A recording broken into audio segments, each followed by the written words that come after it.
ఆదివారం ఆరాధనలు కూడా చాలామంది మానుకొని మరీ పనులకు వెళ్ళిపోతుంటారు.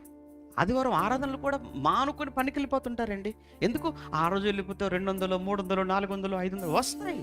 కానీ ఇక్కడ నువ్వు దేవుణ్ణి సంఘంతో కలిసి ఆరాధించే ఒక అవకాశం నీకు వస్తే, వారంలో ఒకరోజు దీన్ని కూడా నువ్వు వద్దనుకొని, దీన్ని కూడా కాదనుకొని 500 కోసం వెళ్ళిపోయావంటే నీకు 500 ఎక్కువ, దేవుడు ఎక్కువ అంటే నీకు 500 ఎక్కువైపోయాయి.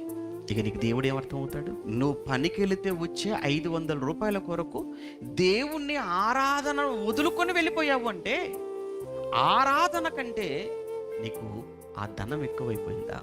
దేవుడి కంటే, అంటే దేవుడికి ఒక 500 రూపాయలు కూడా ఏంటి అంత విలువ కూడా చేయడా? అలాని ఏం సుఖం ఉంది జీవితంలో?